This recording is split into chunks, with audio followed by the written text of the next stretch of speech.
Ladies and gentlemen, welcome back to the Crypto News Podcast. It's your host, Matt Zayha. We are buzzing as always, still coming in hot from Mexico. And I'm super pumped to have my guest on the show today. And as always, folks, I do have not a large bag, but I do have a small bag of this company's coin. I always let you guys know when I am invested in a company that comes on the pod. That is not why he's coming on the pod. He's coming on the pod because he is an absolute genius.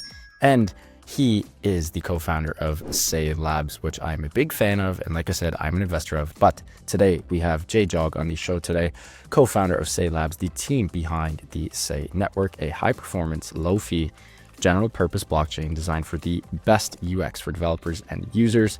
Before Sei, he was a software engineer at Robinhood. Ooh, I can't wait to get into that. And that was an experience that inspired his decision to build a layer 1 blockchain capable of Web 2 scale. Can't wait to get into this one. Jay, welcome to the show, my friend. Pumped to have you on. How you doing this lovely morning? Doing well. Thanks for having me on, Matt. Let's jump right into the Robinhood stuff. I mean, I could be wrong here, but you worked at Robinhood, I want to say back in 2021 when it went, was that 2020, 2021 when it went parabolic and it was just the... It felt like it was going parabolic every year. Like that company's growth trajectory has been just off the charts. But yeah, I initially joined so I interviewed there back in 2017. This is when it was still a pretty small company, all things considered. They basically had just like 2 buildings across the street from each other in Palo Alto. One of these buildings was just a house. Like it was literally a house where they'd taken the bedrooms, and that's like where engineering teams had standing desks and they were working from. That's so So I saw it when it was super scrappy. Felt like even back then it had raised a good amount of money, but it still gave off that like scrappy Silicon Valley vibes. Afterwards, I joined in 2018. Initially, I was a software engineer, eventually became an engineering lead. And I was there when the entire Gamestop saga happened.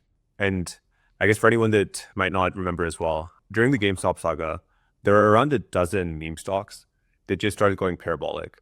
And it was phenomenal for Robinhood because a lot of these stocks, a lot of these stocks were being bought by like retail, like by people that are like early 20s. And it was kind of like the prime Robinhood audience that was like trading these assets. Yeah. And there's like a whole bunch of stuff happening, like a bunch of people on Wall Street Bets, which is a subreddit. They were like hyping up these like whatever dozen meme stocks. There was hedge funds that are shorting these stocks because they're like, the fundamentals here don't make any sense. And then there was a short squeeze that ended up happening. And a short squeeze is like where hedge funds or like whoever is shorting an asset, they end up needing to close their position because the asset's price is going up. And when you close a short position, you need to buy back the asset, which results in more upward. Yeah, exactly. It results in more buy pressure, and it just results in the price going up even more. So all of this was happening. And then one day in January 2021, Robinhood just turned off buys completely out of the blue. Like Robinhood did not tell any customers beforehand what was happening. And from a customer standpoint, they just woke up and this meme stock that they were buying that was going parabolic in price, they just couldn't buy it anymore. So understandably, customers were outraged. It became a national issue. It's kind of amusing in hindsight now. Like Vlad needed to go and speak in front of Congress about everything that was happening there.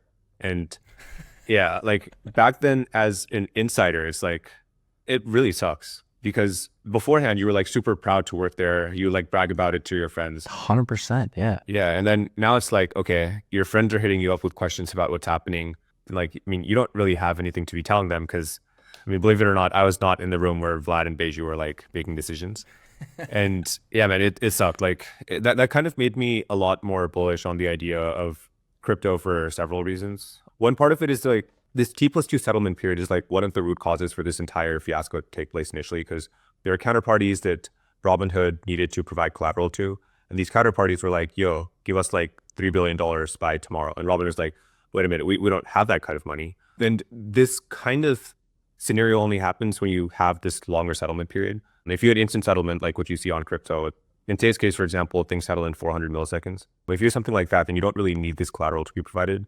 So I think those types of issues would just not have happened. And then on top of that, like everything would be transparent. So like if Robinhood owed money to other people, then you would see that transparently on chain, and you wouldn't really run into issues where people are like, oh shit, Vlad is just trying to like support Citadel or whatever. So I mean, just a ton of stuff I think could have been better done with crypto rails. So that's why in 2021, me and my co-founder were like, okay, let's go and try to build something like Robinhood, except build it on chain. And on chain, decentralized exchange is what we're trying to build at the very start. And that led us down this entire journey. At this point, we are no longer building a DEX, but I think that was like the initial spark that got us building in this entire saga. I love that. What a way to kick off the pod. I mean, so many good points there. Like I'll even, for the folks at home who, and I always like to use, our parents' generation who still sort of shit on crypto and it's like, oh, it's a scam and meme coins and this and that. It's like you worked for not one of the big banks. You worked for one of the most innovative, consumer-friendly fintech TradFi companies that didn't have crypto at the time. And you guys were still dealing with this. Like literally the company that was maybe the most innovative, that was moving and grooving the hardest and the most, user friendly. And then like the big banks, I mean, I use TD in Canada, the second biggest bank in Canada. During the whole Gamestop and Nikon and all those stocks, same shit happened to me. I mean, I tried to buy, I remember, waking up that one morning, it's Jan 20, Jan 21, something around that. I go online and I'm like, this is the second biggest bank in Canada and I can't buy the stock. What the fuck's going on?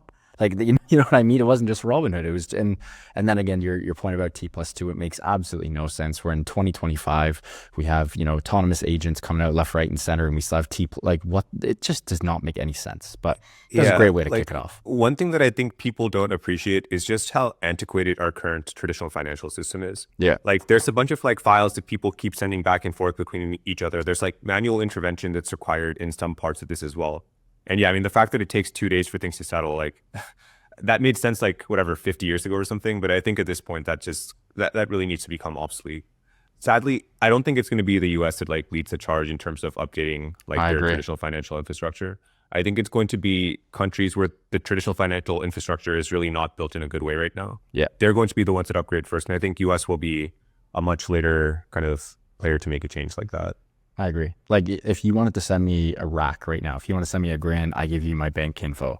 It's going to take a day or two, or I could just be like, yo, send me $1,000 and say, ding. Yeah, exactly. And think about it. If you're doing international payments, it's no longer even a wire transfer is no longer a 1 day thing. I mean, it could take 5 days and it could fail for a multitude of different reasons. So I think this just really needs to improve. I love that. Let's go back to the founding story of Sei for a sec. And again, I can't wait to get into all the stats. Fastest L1.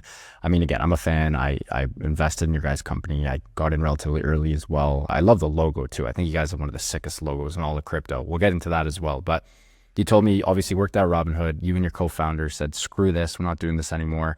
Started your own thing, wanted to build a DEX. At what point were you like, fuck it, no longer building a DEX. Let's build one of the fastest L1s in this space? And also a quick follow-up to that, when you guys built this, present day 2025, even last year Q3 Q4 2024, the L1 meta was sexy again. It was let's build the L1, let's control the vertical stack. When you guys built it, the L2 meta was sexy. It was let's capitalize on EVM.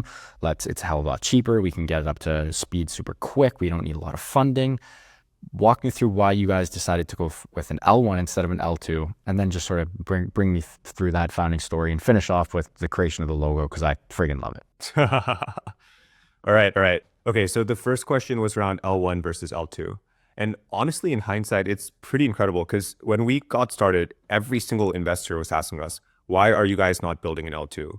I think in 2022, 2023 as well, that was just the meta. 100%. Everyone needed to build a roll-up. If you weren't building a roll-up, you were doing something that was extremely contrarian. And in our perspective, it just never made any sense to be building an L2. The fundamental issue is we were trying to build an extremely high performance chain. And if you're building an L2, then you're bound by whatever the data availability layer throughput is. And specifically, if you're building using Ethereum as the DA layer, which is, according to the Ethereum Foundation, that's the definition of an L2.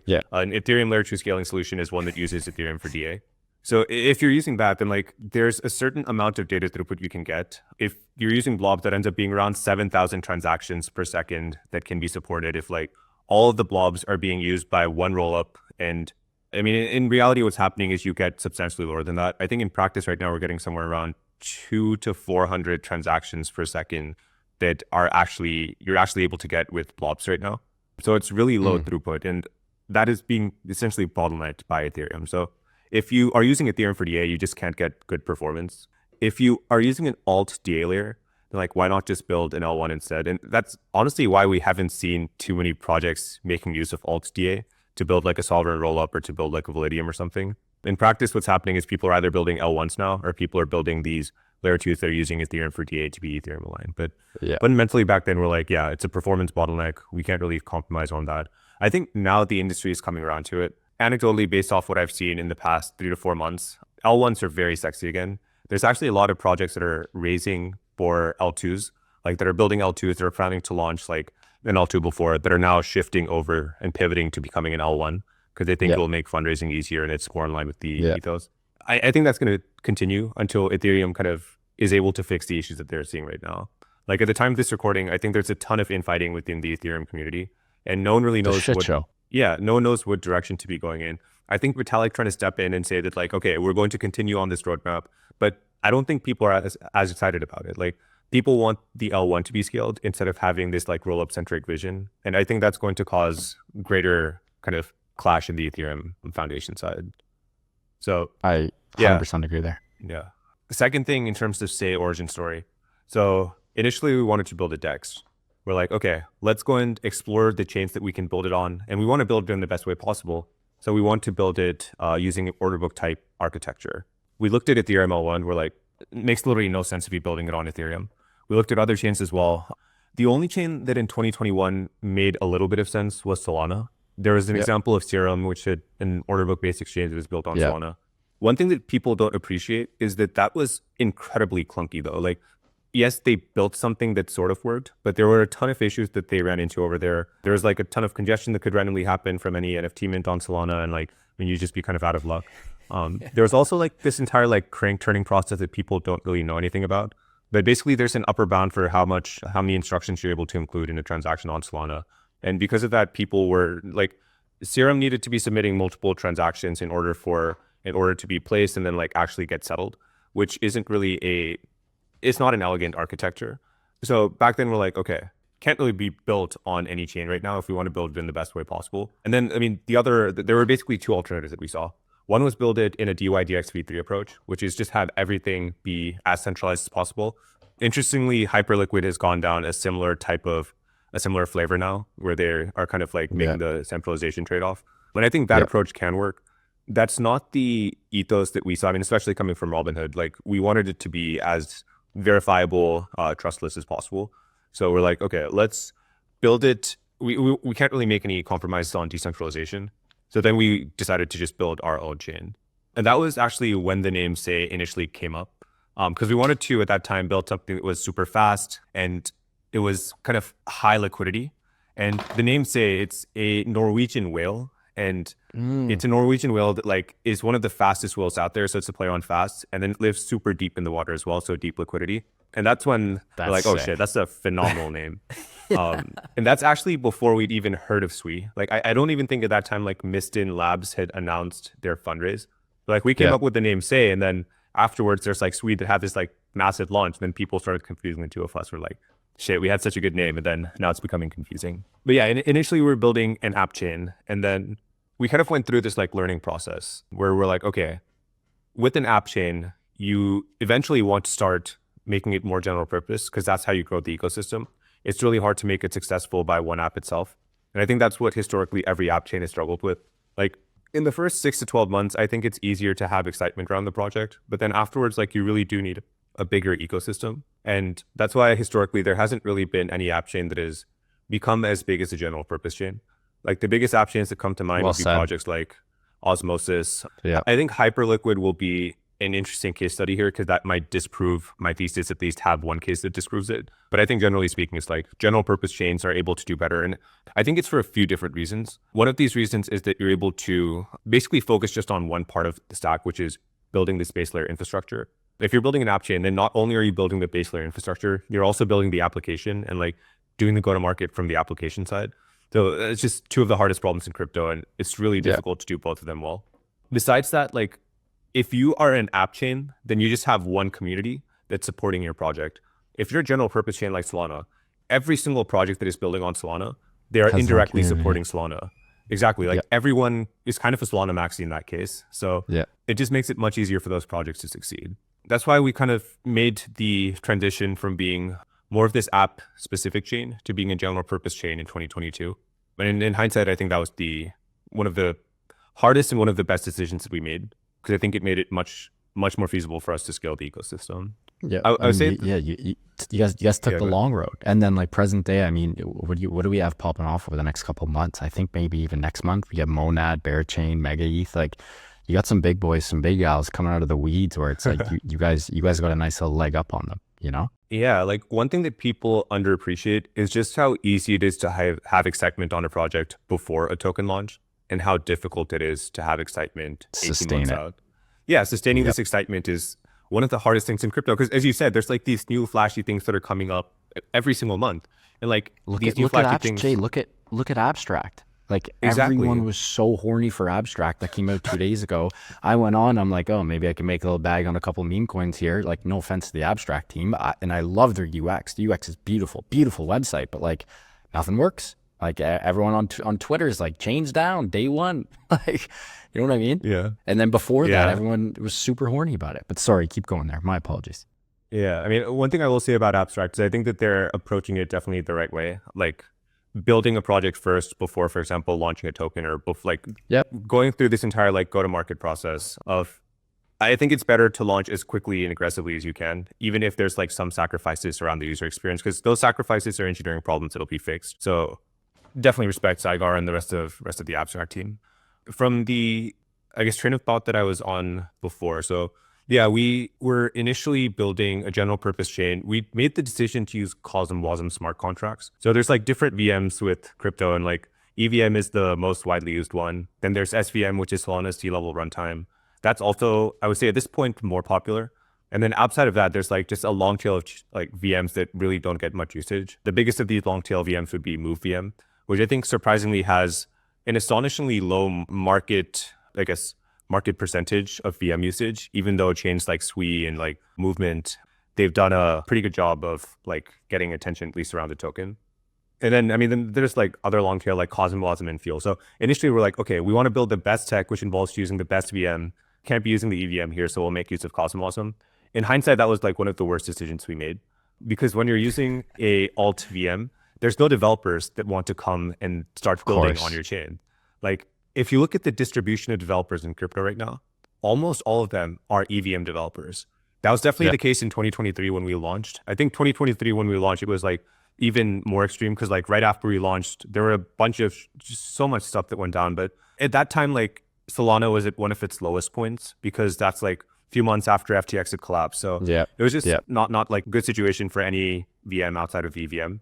I think even now that has continued to hold surprisingly very true, that EVM continues to be the most dominant virtual machine. Because if you look at the like distribution of VM users, like Electric Capital put a report about this earlier this month, and it's still like 75 to 80% of developers are EVM developers. It's insane. Somewhere around like 15% are Solana developers, and then the rest of them is like all these other VMs. So yeah, everyone's still using the EVM. The question is then, how do you improve that? We think that the biggest limitation of the EVM right now is throughput. If you look at Ethereum L1, it's able to get 1.25 megagas per second, which translates into an upper bound of around 60 transactions that it can support at any given, like 60 transactions per second. And this ends up having two problems from a user and developer side. From a user side, the big problem is it leads to really high gas feeds, because you can only include so many transactions. And then once there starts to be any kind of congestion, you need to like keep upbidding other people, which is why you start seeing things like $100 per transaction, which just prices out most of the world. The second thing is it leads to a really restricted design space for developers. And I think this is, again, something that people tend to underappreciate. People are like, oh yeah, developers can build whatever they want to. There's like this Turing complete virtual machine. You can like do whatever you want. In reality, that's not the case, because if you're bounded by 60 transactions per second, then you can't build something like an order book based exchange on chain. Like, it's just not possible. So you have to like make trade-offs, like use shortcuts or use like clunkier design. So one example here would be the concept of an automated market maker. AMMs don't exist in traditional finance because they're less capital efficient, but they do exist on chain because they're able to fit into like this like kind of the constraint that the EVM has put up. So that's the kind of insight that we had. We're like, everyone uses the EVM. There's these core problems with EVM. Let's fix those problems, build them into Sei, and that's how developers, that's like the value proposition for developers. So we focused on parallelizing the EVM to increase throughput. So parallelization is the process where you start having multiple work streams that are processed at the same time. Yeah. And I mean, one of the really simple things about this is that modern hardware already has multiple cores. So like this laptop that I'm recording this on, like has multiple cores. I'm able to have this Chrome tab open while I also have Spotify in the background.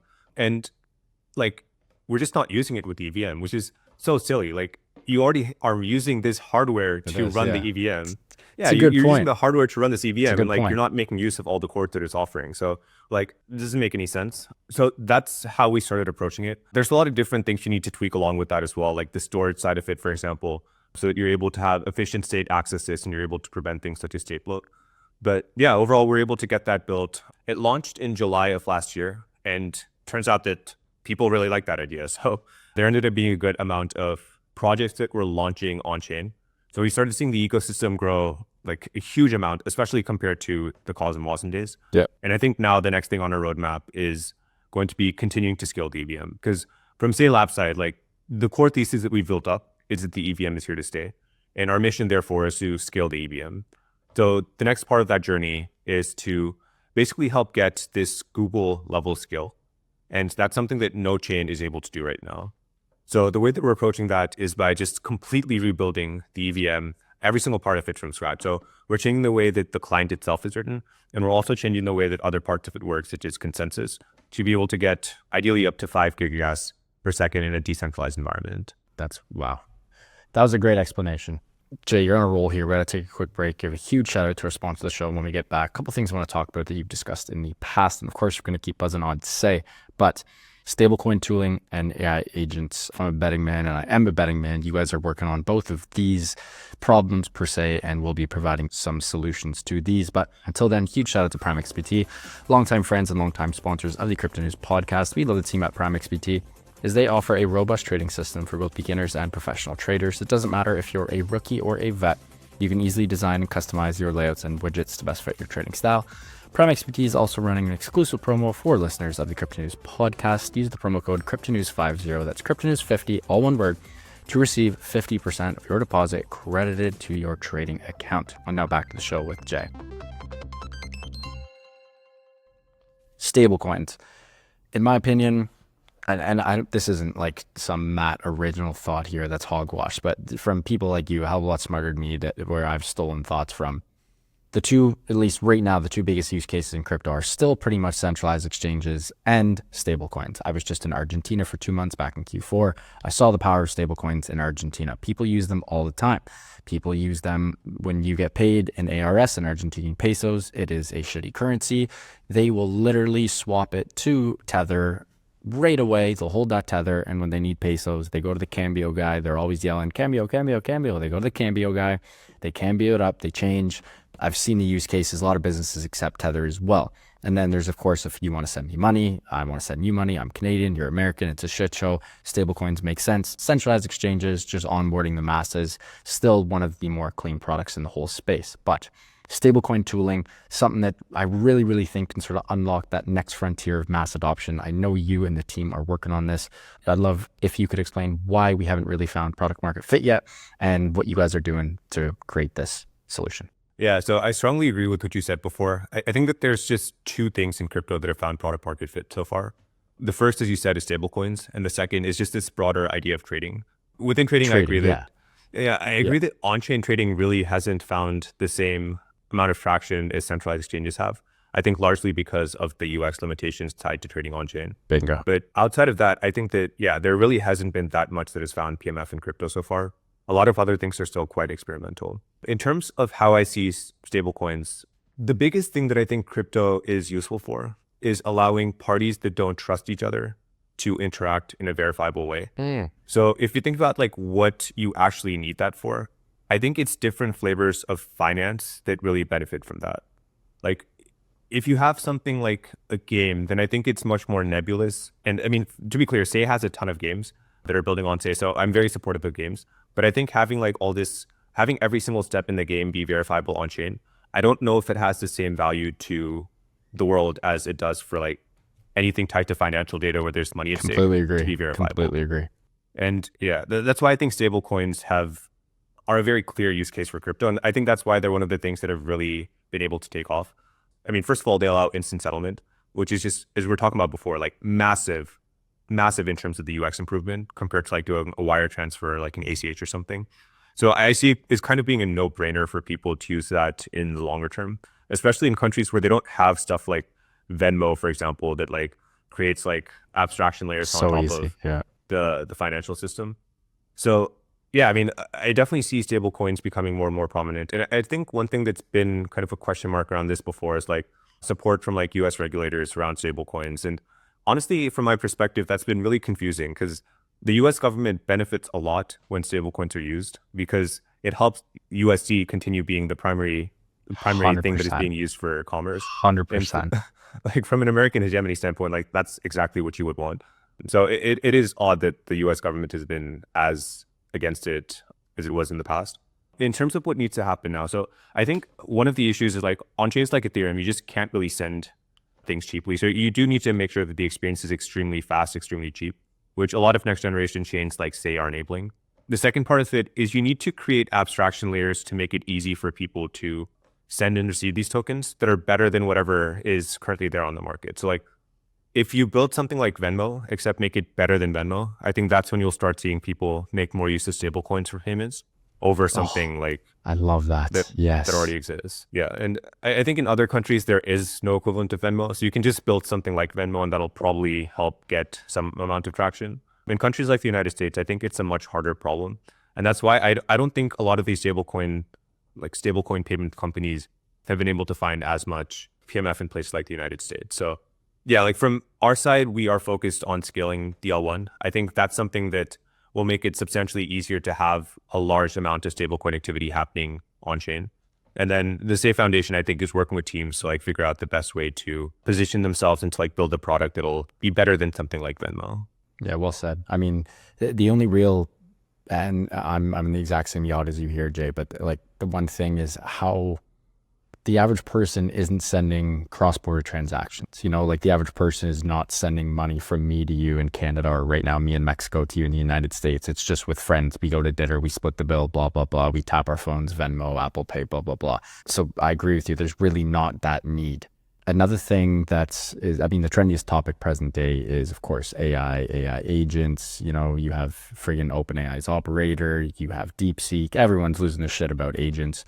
A blockchain pretty much cannot release some type of AI news like every couple weeks. And I'm sure as a founder of one of the best chains out there, like you and your team are probably feeling this constraint. People are probably up your ass all the time. Jay, when are you launching this AI? When are you doing this? When are you doing that?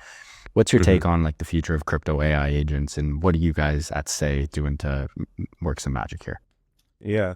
So I think it's a no-brainer for AI agents to start being built on chain. And I think there's like benefits of them being built on chain versus being built off chain. Yeah. A couple of benefits that immediately come to mind is that composability is a lot easier if you're being built on chain, especially if there's like standardized interfaces that are being created. Like it's more seamless agent to agent interactions versus having everything kind of live off chain from that side. The second thing is just tied to ease of doing financial transactions. It's like, I mean, you just get you get instant settlement. Like you're able to have these agents just make use of like stable coins and stuff with zero additional friction. If you're trying to do this off chain, then it's like much more difficult for agents that are communicating with each other. Like you need to spin up a credit card, make a payment. I don't think it's going to be as fast and as efficient of a system as what you would get on chain. So I definitely think that's the best part about AI. You know, it's like, it's the speed of it. You tell it to do something complex, boom, it spits it out. So it's like, if you don't have that speed with finance, you're hooped. But continue. Yeah, like if you're trying to do something off chain, it's like, I want to buy the stock on Robinhood. Well, it'll take like 5 days for them to move money from your bank account into Robinhood and then purchase that stock and have it settle. Like, yeah, I think it's definitely not fast enough right now. So I think AI agents have a very clear benefit being built on chain. The restrictions that I see right now in terms of being built on chain, like one part of it is definitely performance. Because these AI agents, like they're going to be performing a lot of actions on chain. And if it's expensive to do that, then it just doesn't make sense to be building these agents on chain. That's why I think chains that offer higher throughput, like say potentially Solana as well, they're going to be where it's much easier and practical to build these AI agents. So I think that from a technical standpoint, like that is one of the big things that you'd like to see. Besides that, from like the foundation side, my understanding is that there are projects that are building AI agents right now, and the foundation is supporting them in kind of the early stages of like getting started over there. So I think we're going to see that. One thing that has been interesting is just how quickly this AI agent meta has taken off in crypto.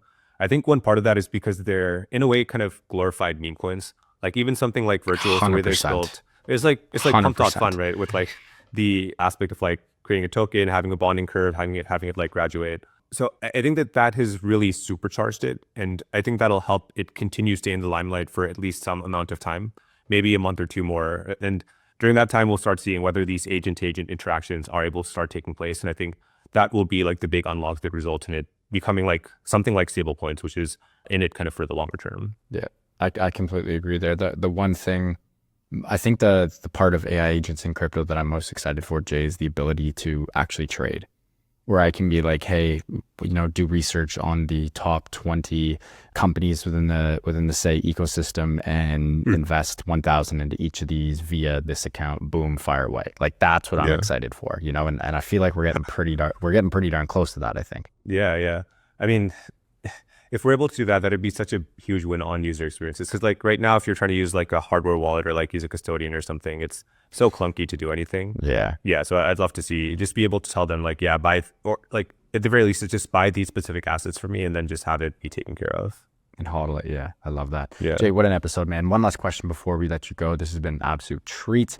The Giga roadmap back in December, you guys announced some pretty wild plans. Again, we discussed a lot of these, rebuilding the EVM, scaling to 5 gigas per second, which is just insane. I mean, for a non-tech guy like me, like just computing that in my brain is even like, that's just absolutely wild, with the end goal of really closing that performance gap between Web 2 and Web 3, which you touched on and which we need. But before I let you go, give us the, any news dropping off. Again, this episode's going to air give or take mid-Feb, and what you guys have planned for the Giga roadmap that you launched last month. Yeah, so right now we're just very heads down on getting it, like we got an internal dev networking. The next step is getting it ready for some kind of external dev net where like people can actually come and play around with it. So that's what the team is heads down on, and nothing to share publicly as of yet, but we'll be having more updates definitely in the near future. Gotcha. Love it. Hey, I was hoping for some breaking news on the pod, but you crushed it, so we'll let it slide. Before you go, where can we find you? Again, you have obviously, everyone knows Sei the coin, just like with all crypto companies. No one really knows, Sei Labs, Sei Foundation. It's just always like Sei and the coin with the beautiful little $ SEI. But where can we find you online? Sei Labs, Sei Foundation. Everyone knows, again, just go to CoinGecko, CoinMarketCap. You can get the chart. But where can everyone find Sei and you personally? Yeah, to find me, it's just Jayendra_Jog. So JAYENDRA_JOG on Twitter. And for Sei, you can reach out to the official Sei handle, which is SEINETWORK. So Sei Network on Twitter. Amazing. Folks, what an episode with Jayendra, co-founder of Sei Labs. He was bringing the heat this episode. Got some homework to do as well, folks, but we touched on a little bit of everything: L1s versus L2s, solving the EVM scalability issues, stablecoin tooling, AI agents, and unlocking Web 2 level performance for Web 3. Huge shout out to Jay and the team for making this happen. If you guys enjoyed this one, I hope you did. Please do subscribe. It would mean the world to my team and I. Speaking of the team, love you guys. Thank you so much for everything. And wow, we got some motorcycles humming outside here in Mexico. I don't know if you can hear that, Jay, but what a nuisance. And lastly, guys, back to the listeners. Love you guys. Keep on growing those bags and keep on staying healthy, wealthy, and happy. Thanks for tuning in, and we'll see you on the next one. Ciao.